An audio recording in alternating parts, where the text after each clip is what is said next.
Welcome back to a brand new episode of Raidercast. I'm very excited about this one because we have a returning special guest in the form of the fantastic folklorist Sacha Coward. Thank you. It's lovely to be back here. Now, I'm very, very pleased to have you again. Particularly with an alliterating title. I couldn't not. So today we are going to be discussing some more myths and monsters of Tomb Raider and how they relate to their real-world counterparts. I love that you said real-world counterparts. Like we're going to accept that these are definitely real things. Oh yeah, of course. They're out there somewhere. We just haven't found them yet. I like to think so anyway. Although Facebook keeps recommending I go on some cryptid university course. No, don't go there. No. So I don't think that's a good place for you, Chris.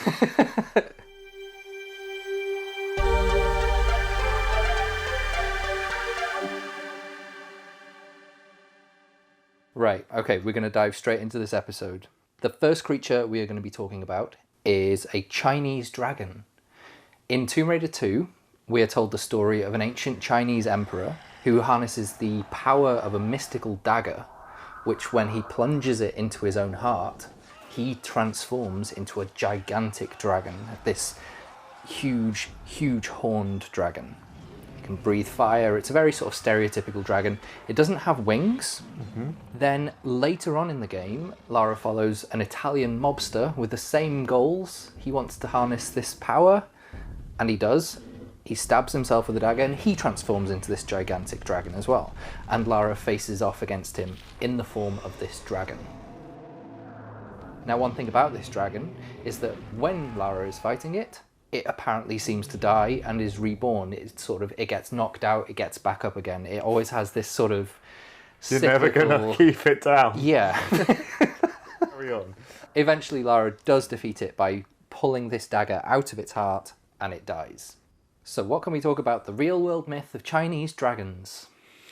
So the story you described, to me, it sounds like a bit of a hybrid between European Western dragons and the Chinese mythos of dragons. I mean, to start with, the whole idea of a dragon is something that exists in folklore and mythology all over the world. Pretty much every civilization, every group of people you can imagine has some kind of dragon, all the way through like the world serpent to Quetzalcoatl in Aztec mythology. Those could all be seen as kind of like dragons. The earliest kind of dragon-like creature is probably a serpent in kind of Australian Aboriginal folklore. Wow. But that's just because we have it in record. There may have been ones way before that. But thinking about Chinese dragons, so they're referred to as long. Apologies for that possibly terrible mispronunciation. But so Chinese dragons, they are similar to kind of the Western medieval classic Dungeons and Dragons that we picture, in that they are partially reptilian. Many of them can fly. They are these big magical creatures. Some of them do breathe fire. But in many ways, they're very different. Nearly all Chinese dragons are wise, and most of them are benevolent, so they're kind. Or at least they are lucky. They are not set against man. Whereas in the West, the traditional dragon is the evil creature that will roast an entire village. I suppose it even goes back to biblical language of the red dragon and the dragon. Yes. And the beast. Yes, so the origins of dragon, so the word dragon comes from a Greek word, and it's a difficult one to kind of track down, but it kind of translates dracona or drac, which basically means to see or to look. Wow. Which is a bit weird, but the idea is that it's the idea of a creature that kills with its gaze. So the idea being a bit like a basilisk or something that strikes fear, that simply looking at or to be looked at this creature could kill you. So it's not a straightforward origin. It doesn't mean fire lizard or something like that. It's a bit of a weird one, that word. I'm immediately reminded as well of Medusa. Yeah. So a lot of the Greek myths, basilisks, Medusa, they kind of overlap the idea of sight and death and curses. The ancient Greek sort of image of a dragon was not quite what we'd recognise today. Probably a bit more like a leviathan. So many of them might even come from the sea or live in water. In the Bible, you have some biblical accounts of dragons, which are kind of that's where we start to get the fire breathing. Comes into the Western folklore anyway. But nearly always, until relatively recently, where we have some, How to Train a Dragon and modern mythos of where dragons can be good and kind and trainable. Dragons are a bad thing. They're a scary bad thing. Here be dragons. That's a scary place where you're going to get killed. Whereas in Chinese folklore, Long, they tend to be good. So the idea that you would, firstly, to sacrifice yourself and turn into a dragon. Well, in Chinese folklore, dragons can become people, and yeah. Oh, wow. So many emperors would have said that they were descended from dragons, because dragons were kind of like gods.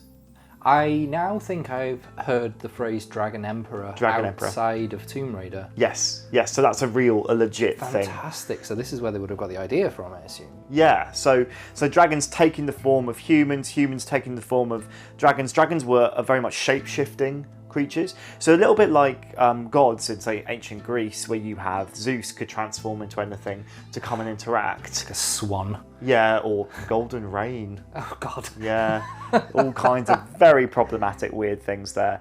But dragons could also turn into humans to interact with people. In fact, there was a famous dragon that apparently transformed into a human so that he could steal jewels, so that he could fit into buildings and houses and steal jewels, because dragons, just like in Western tradition in China, like pretty things. I really identify with that sort of dragon. I love it.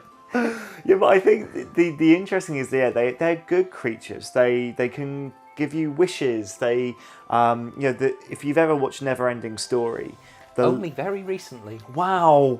I'm disappointed in you, but I'm pleased that you have seen it. I think I may have watched it as a kid, but then not again until I was like 30. Edit that out. So Falkor, in that, he is a luck dragon who is its own thing that is kind of a bit of a hybrid of a lot of stories. But he's more like your traditional Chinese dragon in that he's lucky, he's friendly, he's a bit mysterious, a bit archaic, ancient and wise. That is the idea of the dragons. In fact, the dragons in Chinese folklore are one of 4 kind of founding creatures. So there are these powerful creatures. One of them is a white tiger, a black turtle or tortoise, a dragon. And these are kind of fundamental elemental creatures that kind of keep the world in balance. They are kind of deities. I like this idea. Okay. Yeah. So it's like, another thing that's interesting about Chinese dragons is they have lots of different traits. So their scales are supposed to be like carp, like koi fish. They're meant to have tiger-like eyes. They're meant to have snake or serpent-like bodies. And the idea being that they have all these different things from different elements. So they have elements of sky and water and fire. So they're actually in harmony. They're in balance. And many, so one of the theories, there are many theories of where dragons come from, where do we tell these stories. One of them is dinosaur bones. So there are some amazing theories, and the thing is, they are theories. So dragon bones, dinosaur bones, don't get too excited here. Dinosaur bones have definitely been found and have been referred to as dragon bones. So we know that in Catholic and Christian churches, ancient churches, they have dragon bones, which are dinosaur bones. And we know that Chinese, basically, paleontologists, early paleontologists, were finding dinosaur bones and were trying to attribute these to their folklore. Which came first is a tricky one to tell. There's even a theory, and I definitely think take this one with a massive pinch of salt. It's a lovely idea. It's almost a bit too lovely. That the bones that were found of dinosaurs first in different parts of the world informed the kinds of ways they depicted dragons. So, for example, if you were to find a Triceratops-like skull, you might create a dragon-like creature with a slightly squatter, more shortened snout. Whereas we may have found something a bit more like your sauropod or your kind of maybe a T-Rex or something, and that would create more of a European dragon-like head. With a sort of big snout. Yeah, like dog-like, it's often described. But to be honest, that's almost too good to be true. I'm sure all these things came together. It's a nice idea that fits a little too neatly. The other one is whales, not just the place. I'm talking about the animals, Welsh The dragons. skulls are incredible. Exactly. So bits of whales washing up. And also, if you see a whale in the distance diving out of the water, if it's far away and it's silhouetted, it looks like a dragon emerging from the sea. And in Chinese folklore, many of their dragons live under the sea and they come out of the sea. So that's an interesting one that we don't necessarily have in Europe.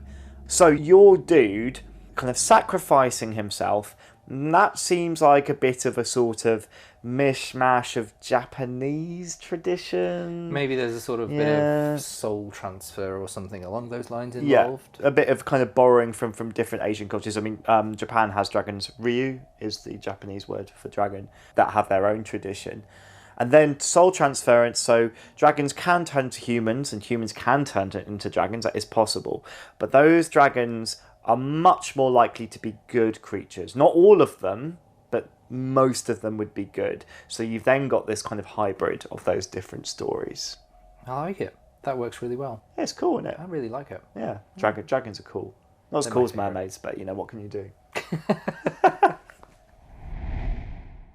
Next up is something that tantalised me as a child because I just loved the entire idea of it, and I think it's something that films like Indiana Jones further made me curious and intrigued about. And that is ancient curses. In Tomb Raider 4, Lara is raiding some tombs in the Egyptian desert. She comes across something which she doesn't know at that time is the Tomb of Set. Set being the desert god of chaos and storms. From atop this sarcophagus, she takes an amulet, hightails it out of there, and the first opportunity she gets to examine this amulet, she realises she has unleashed a terrible curse, a plague upon humankind. Effectively, she has to go about setting right her wrongs and saving the world, because she's a little bit selfish and inconsiderate. We love her for that, it's fine. In this regard, obviously the Tomb of Set and this amulet are not real, and the idea of curses in general is debatable amongst the people of Earth, but there is one very, very famous apparent curse, and that is the curse of the Tomb of Tutankhamun. Yeah. What can you tell us about this? Because I loved this story as a kid. I think we all did. I used to have this little book of cryptids and mysteries, and it had a whole double page spread. I think it is a wonderful story. To disappoint all of you, I think it's a wonderful trail of coincidences. And maybe some things that are actually not just coincidences, but the idea of cursed ancient things goes way back, and it's not just the Egyptians. There's this idea that, today, in the Western world at least, we have this generally religious beliefs based around Judeo-Christianity, and the idea that other religions that came before are a little bit dodge, a bit pagan, and a bit dangerous. So coming across a tomb as a God-fearing, devout religious person, as many people who had gone through the education system and were wealthy and, respected in the 1800s, in the late 1700s, would be a really scary experience, because you're seeing something that you've basically been taught is heretical. You're seeing a civilization that has never appreciated the God that you are being taught is the one God and the right way to be. You're seeing these hieroglyphs and drawings to animal-headed deities, which from the UK, that was our past. We had animal, bestial gods, and that's something we've tried to repress. It's like a scary reminder of the past. We also used to have a pantheonic religion. This is not the only religion that's ever existed. This predates that. And that makes it dark and scary and frightening and ripe for mystery. Yeah, exactly. And also, the Victorians loved a terrifying, penny dreadful story with lots of death and murder and evil gods, and particularly if it's a broad, lovely bit of colonialism going on there. If it's far away as well, then of course it's bad and deviant because they do things differently over there. Sarcasm quotes. So Tutankhamun was a pharaoh. Well, he was a young man, pharaoh, and his name means the living image of Amun. Amun being a god. You may have heard Amun-Ra. That is when combined with the god Ra, god of the sun. The sun disk. Yeah, so these, like with many religions, in fact all religions, gods sort of get mixed and matched together.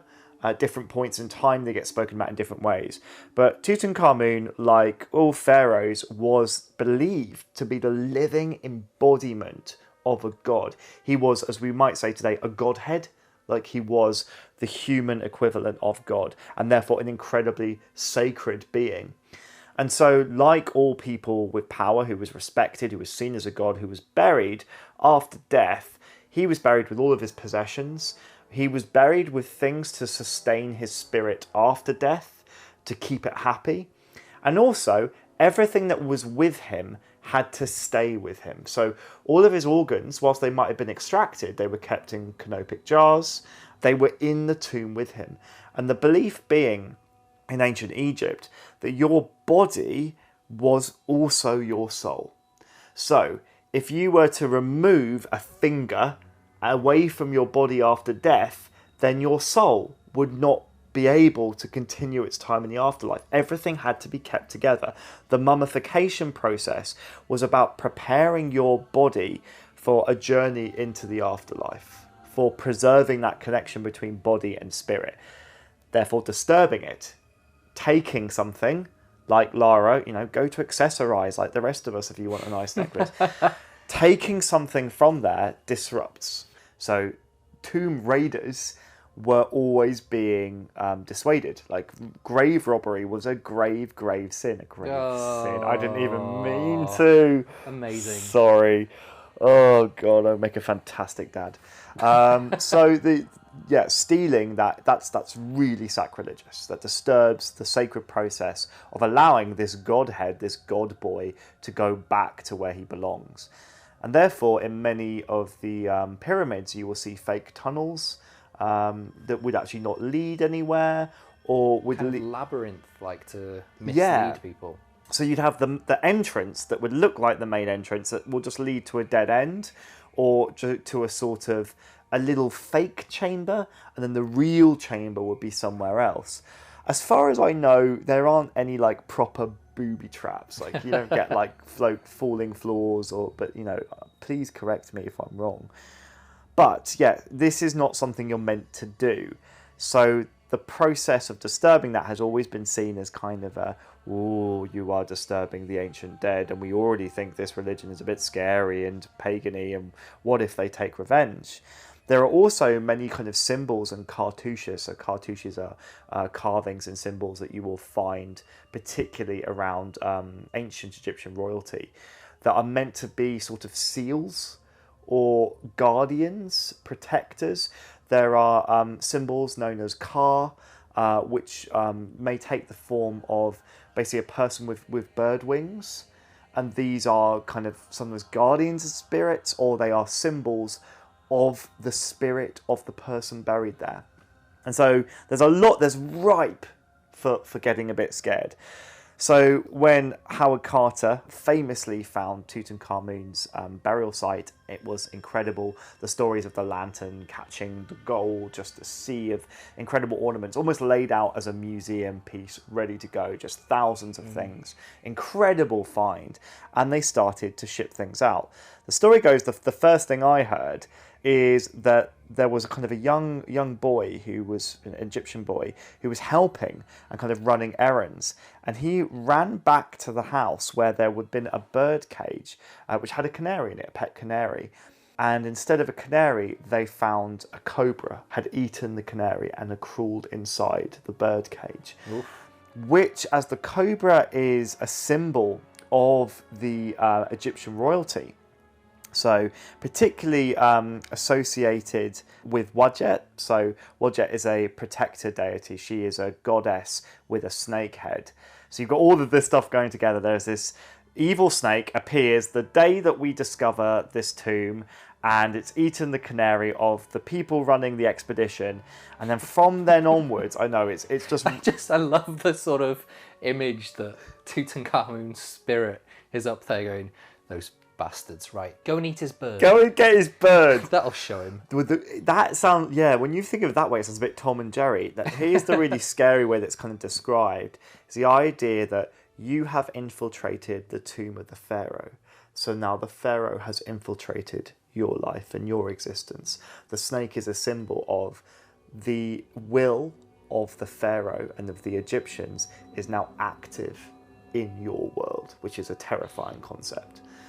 And so I know, ooh, I like it. And so it all kind of goes from there. You have loads of people, at least 10, maybe 12, associated with the expedition who start dropping dead in weird ways. So Lord Canavan, he has a mosquito bite right next to a shaving cut that gets infected. Eesh. And he dies painfully of blood poisoning. You have Sir Bruce Ingham, whose house burnt down. George J. Gould, who just a little bit later dies of pneumonia. You have Hugh Evelyn White, this is really sinister, who commits suicide by hanging himself. Apparently, leaving the suicide note, "I have succumbed to a curse which forces me to disappear," was his final words. Again, is that real? This is what is said was left in blood by his body. Now, again, it sounds a little bit too good to be true. That's a little bit sort of Hollywood-esque, but the issue is, I wonder if he did. People love this. Yeah. So what is true and what is hearsay is difficult to fully know. I would imagine no, that sounds too wonderful to be true, but it was very popular. Too wonderful. No, it's awful, but it's also kind of exciting. And you've got like Adrian Ember. The name Ember is a really unfortunate name here because his house burnt down and he burnt alive. The reason being that he and his wife got out. He was sent back because he realised he'd left a copy of a manuscript he'd been writing, which was called the Egyptian Book of the Dead, which he'd been writing based on the finds from Tutankhamun. Went back inside and him and the manuscript burnt alive. So loads of awful stories of mysterious ways of people dying that shouldn't have. Avery Herbert, who had every single tooth removed from his mouth because they couldn't find this infection that was taking over and finally died. And so this became very, very popular, as I'm sure you can imagine. So Sir Arthur Conan Doyle of Sherlock Holmes fame, he became obsessed with this and he was convinced this was revenge from what he referred to as elementals, which had been put into place by the ancient Egyptians. The weird thing is, like, that's total conjecture because there is no such thing as elementals. If you speak to an Egyptologist, they have many. It's not a concept. It's not a thing. I mean, they have guardians. They have all kinds of things that could enact revenge. But this is Conan Doyle's own thing. And let's remember that Sir Arthur Conan Doyle also believed in fairies. He loved this kind of stuff. Bless him. Very into the supernatural, but it's a really there's so many artifacts associated with what they found there, and many of them, some people would gifted them because of course back in the day some of it would end up at the British Museum or another museum, but some stuff you just give it to a wealthy benefactor. You'd end up with like a mummy hand on your desk. The Victorians were obsessed with mummies. So yeah, mummies were big. They were very in. And this kind of series of unfortunate deaths struck, and then you just end up getting this fascinating sort of things that you hear. So people describe how when one guy died, his dog, his terrier, back in the UK dropped dead, howled and dropped dead. See, now this, so when you were talking about the canary and the distance of someone dropping dead in Egypt, but also one of their pets at home, I think all of these stories have mixed together over the years, because the one story I remember from when I was young was one of the archaeologists who had a pet canary back in the UK. When he died, at exactly the same time, his canary chirped and dropped dead. Yeah. And it's like all urban legend now. It's really difficult to tease out exactly what is true. We know the people I've described, they did die. They did. Some of them would have died 7.5 years later, and people still attributed it to the curse. So it gets a little bit tenuous, but still kind of it's wonderful story fuel. There's another one as well that all the lights went out in Cairo the moment one person died as well, exactly the same Okay. time. Again, it's a wonderful story, but it, to me, reeks of coincidence. Yeah. Because the way that everyone died is so different, it does seem a little bit odd. There have been some theories. Some people stated that there's a particular kind of fungus that is present in it can be present in tombs, and that some people may have inhaled this, which may have caused some of the blood poisoning, the low immune system, the pneumonia, which later killed them. I did wonder if it was something like stale air from the tombs. Yeah, you can get it. You can get high levels of, I think, carbon dioxide and ammonia, which can harm you. But modern day kind of archaeologists have kind of said you're more likely to get sick after you've done the dig and you go to a diner than you are actually in the tomb. Wear a mask. Wear a mask? Yeah, we're all learning that, aren't we? Yeah, so it is a powerful idea. Would the Egyptians want to curse people that dug up their dead? To be honest, I can't really say. I think they'd be really pissed off because, you are doing something which they would see as one of the most sacrilegious and disrespectful things possible. British Museum, watch out. And that's just one culture. Forget like all the other every gallery. Multitude of curses from around the world. Yeah. If you think that, an Egyptian curse, let's talk about Voodoo and Ishtar, and you've got every single possible culture ready to come down on you. So go to the British Museum at your own risk. You don't want to be there when all of these curses team up and just happen on one day. Just going to say, British Museum, if you're listening to this, please still pay me to do work, because I feel for you. Your collections are deeply problematic, but they're also very interesting. On that note, we will hop forward to our final monster of this episode. In Tomb Raider 5, it is a series of flashbacks throughout Lara's life, one of which is presumed to be her earliest ever adventure. She stows away aboard a little tiny boat off the coast of Ireland with a priest who is on his way to investigate mysterious lights and apparitions on a little island offshore. One of the things that Lara discovers is a lake, and inside that lake she finds something that can only be described as a sea hag. It's the closest thing within Tomb Raider that we've ever seen to a mermaid. It is more hag-like in appearance. It has arms, it has a long sort of fish-like tail, and in terms of the story of the game, of this adventure, there isn't much information about this thing. It's something she encounters, and in a cutscene she has a bit of a tussle with it underwater. And I think she punches it or she knees it in the face, as you would. The other characteristic of this, I say it's sort of gnarly and hag-like. It is female presenting, it has a chest. Eventually Lara defeats it by taking a shiny coin, throwing it into a cage and distracting it. Now, in another episode, I've talked a little bit more about this adventure of Lara and demonology. Demons are very easily distracted, some of which even to levels of OCD, apparently. Ah, yes. So I then likened this to the, Lara throwing a coin for it, and it felt compulsed to go and investigate, and then she trapped it in a cage. So she doesn't kill this creature. It is found in a Celtic environment. It is sea hag-like, mermaidish, gnarly. What have we got that comes close? I mean, there's a lot to unpack there. I mean, you've got your mermaid folklore, if there is a kind of a mermaid style thing going on here, even if this is a dark, horrible creature. Let's remember that nowadays when we say mermaid, you picture rainbow Starbucks and cutesy 13 Ariel. Yeah, Ariel, and it's become quite sanitized. Mermaids would have been in a bestiary, a list of monsters, and were representations of the danger and horror of the sea.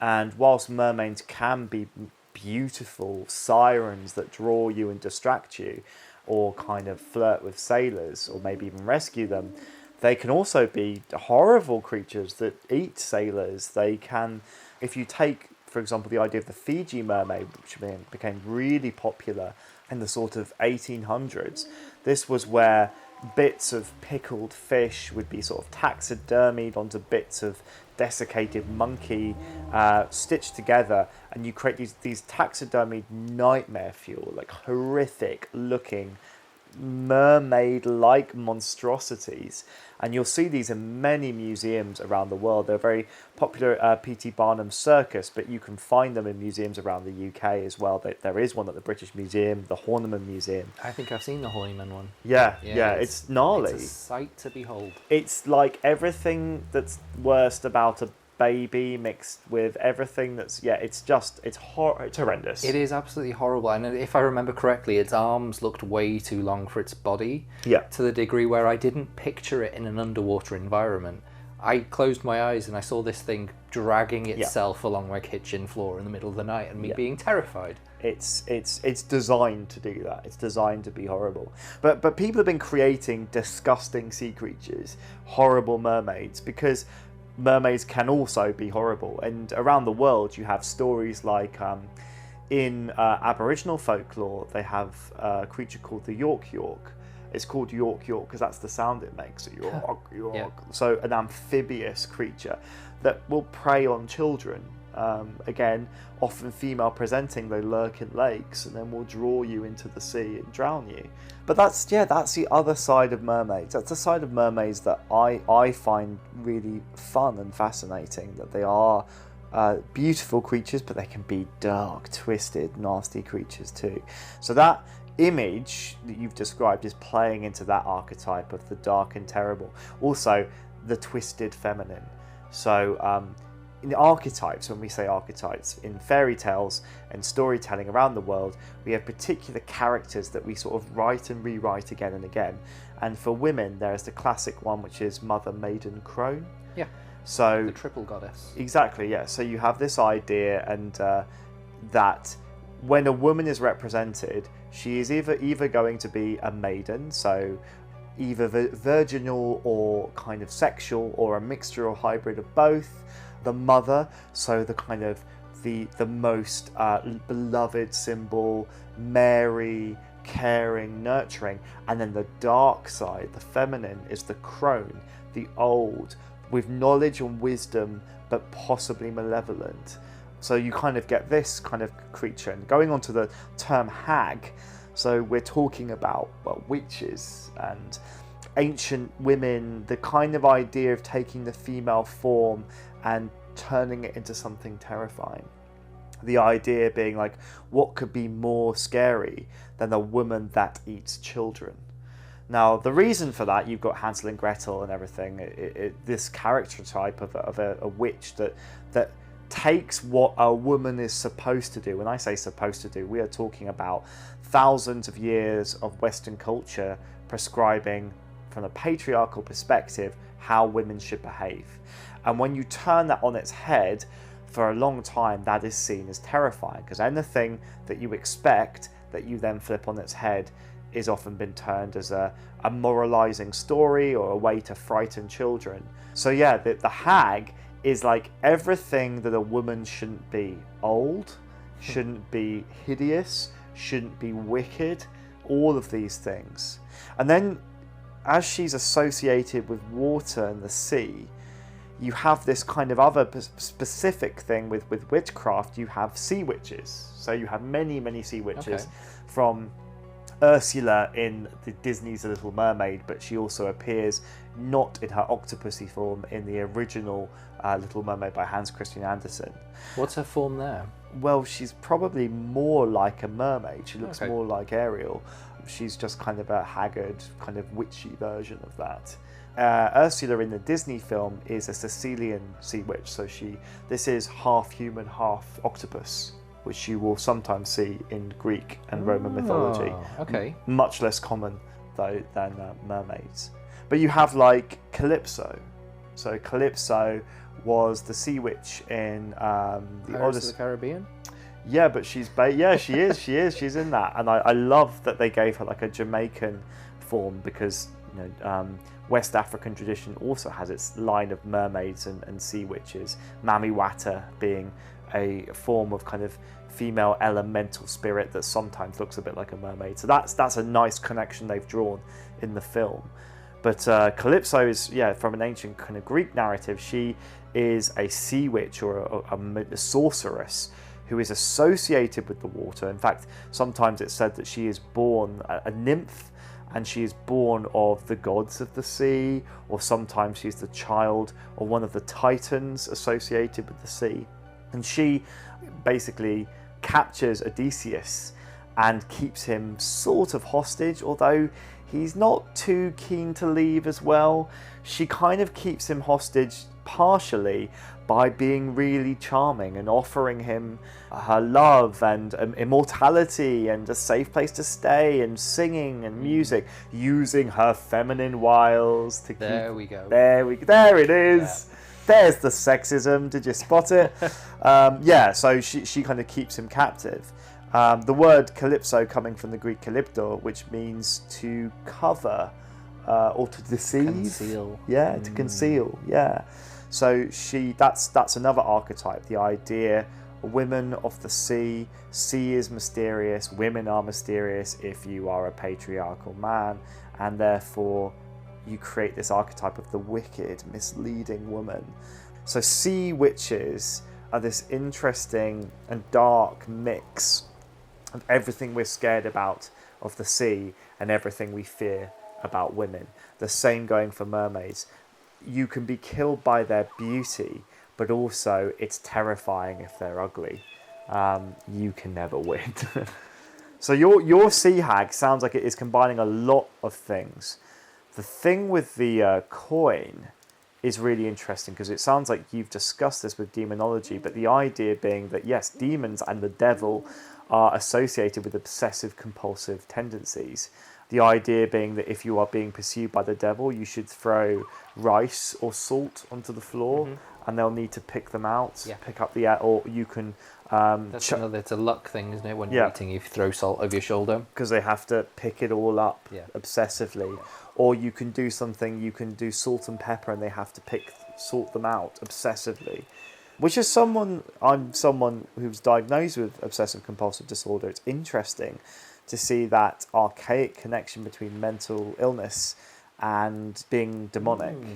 And you wonder whether... Wow, I never thought that. Yeah, well, a lot of people who maybe were displaying these traits counting... Maybe possession. Yeah, exactly. Goodness me, that's an interesting connection. Well, it's a long kind of explored and discussed thing that people that have had exorcisms or who have been perceived as being possessed by demons may have just what we would term today as mental health problems, different issues.